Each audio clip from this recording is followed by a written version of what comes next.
Hello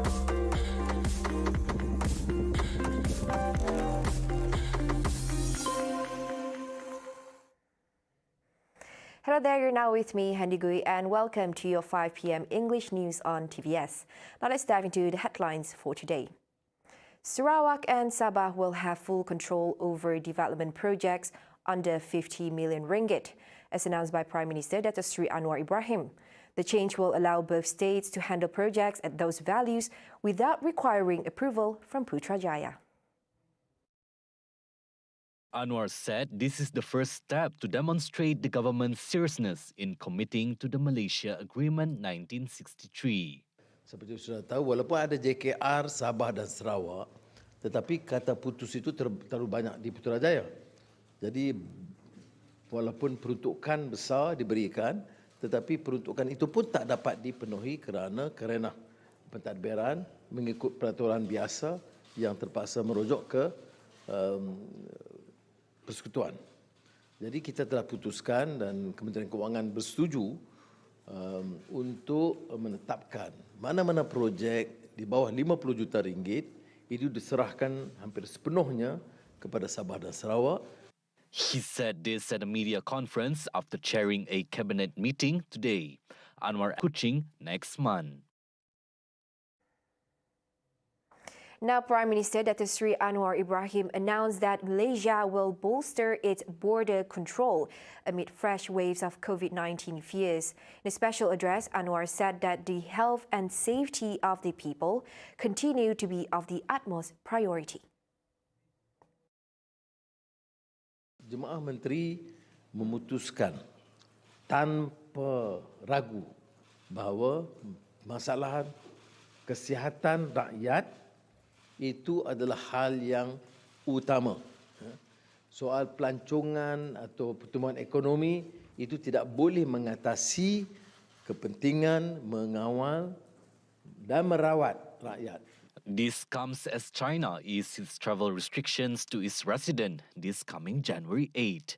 Anwar stressed that the country's entry points will be tightened even further to screen travellers from all countries, adding that the government will not make a hasty decision and will continue to monitor the development of the situation. Meanwhile, in the same press conference, Anwar said that the decision in regard to the overnight policy rate OPR is under the jurisdiction of Bank Negara Malaysia BNM and not the Finance Ministry. Anwar, who is also the Finance Minister, explained that his ministry and the Central Bank each have specific roles as enshrined under the laws. Ikut peraturan dan undang-undang sekarang ini, OPR itu keputusan Bank Negara, bukan keputusan Menteri Kewangan. Jadi, kalau bincang, saya boleh bincang. Tapi itu adalah wewenang Bank Negara. He said this in response to a query by members of the press regarding the OPR increase set to be announced by Bank Negara. At the same time, Anwar said the Ministry of Finance will also take the view of the Bank Negara Governor in the drafting of Budget 2023. Esok umpamanya, sebelum merangka belanjawan, saya undang Gubernur Bank Negara, Menteri Ekonomi, Menteri Kewangan, itu bincang sekali. Saya ingat pendekatan ini yang pernah saya lakukan dulu. Jadi tidak asing kerana tindakan mana-mana pihak itu akan juga melibatkan dasar ekonomi keseluruhannya. Private and public sectors in the state are urged to establish workplace nurseries in building plans, especially those involving large corporations and organizations. And according to the Minister of Women, Childhood and Community Wellbeing Development, KPWK Sarawak, Dato' Sri Fatimah Abdullah, by offering a nursery for employees, the employer would end up strengthening the company's image as a socially responsible organization while promoting gender equality, well-being at work, and a successful work-life balance. So, untuk memastikan mereka kekal di dalam workforce kita, kerana wanita mereka mempunyai kemahiran, mereka juga dapat memberi sumbangan kepada nation building kita dengan kemahiran, dengan ilmu yang telah yang ada pada mereka. Jadi sistem sokongan itu penting supaya mereka dapat bukan saja terus bekerja, tapi pada masa yang sama mereka juga merasa selesa, tidak perlu risau tentang keselamatan dan juga tentang asuhan dan bimbingan yang diberikan kepada anak-anak mereka. She told this to reporters on Wednesday following her visit to the University Malaysia Sarawak Unimas Childcare Centre in Kota Samarahan. Fatimah further stressed that an on-site nursery eventually increases the company's productivity. Fatimah also revealed that her ministry has also come across those who are willing to renovate a room into a workplace nursery.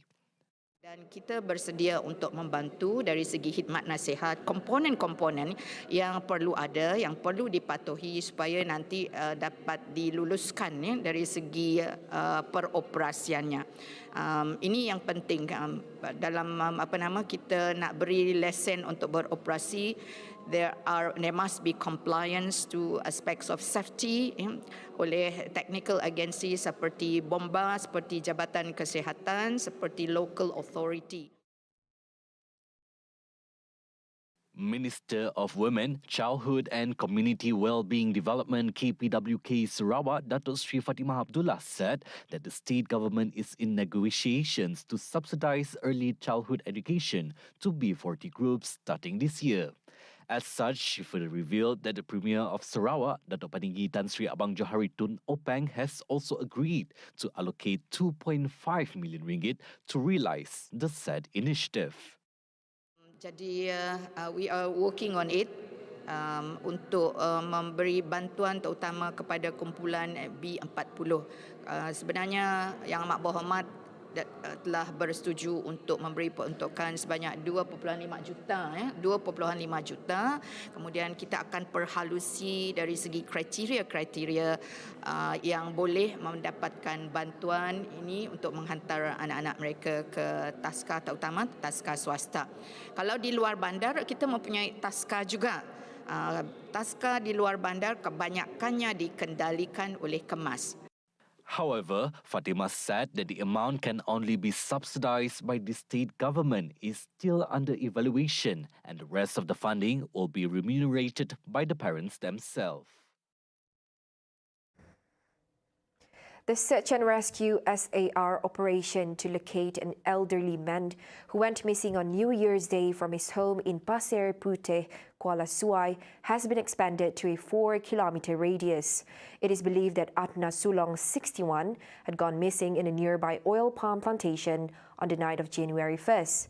And according to Acting Miri Fire and Rescue Department Chief Ahmad Nizam Sapai, today's SAR involved 41 personnel, made up of Bomba Batunia, the police, the K9 unit from Bintulu, Miri Civil Defence Force, APM, and nearby villages. As of noon today, the victim is yet to be found.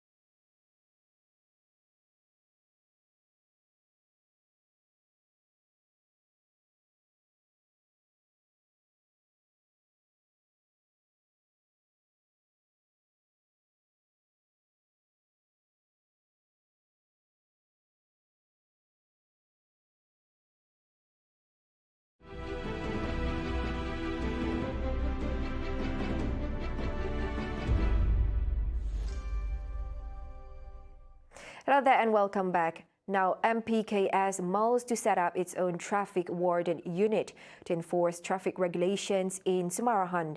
This is in view of the tedious congestion along Kuching-Samarahan Expressway. As such, the establishment of the unit would also tackle traffic violations and obstructions.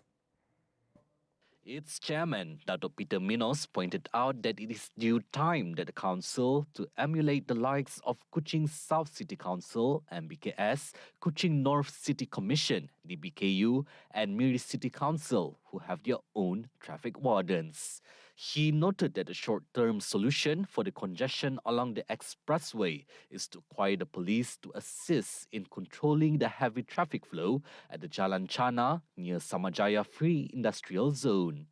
With severe traffic congestion in the area, especially during peak hours from 5 a.m. to 8 a.m. and 5 p.m. to 8 p.m. in the evening. Mino suggested for those residing in Kota Samarhan to opt for alternative routes such as the Kuching Outer Ring Road linked to Serian Kuching or Jalan Muhammad Musa to Jalan Setakan Road to avoid the congestion. However, he cautioned the road users that there will be expected congestion as there are ongoing upgrading works at the said routes. He urged members of the public who use the Kuching-Samarhan Expressway to be patient and wait for the traffic lights project at the roundabouts to be completed. There has been a rising number of complaints about traffic congestion along the Kuching-Samarhan Expressway due to the ongoing project to replace the roundabouts with traffic lights. Meanwhile, Sarawak Public Works Department JKR in a statement released on Tuesday assured the public that traffic management will be improved further, with the construction activity now reached the critical phase of laying the sub-base road base at the 4th roundabout. The public is advised to follow the traffic updates, directions, and signages along the construction site.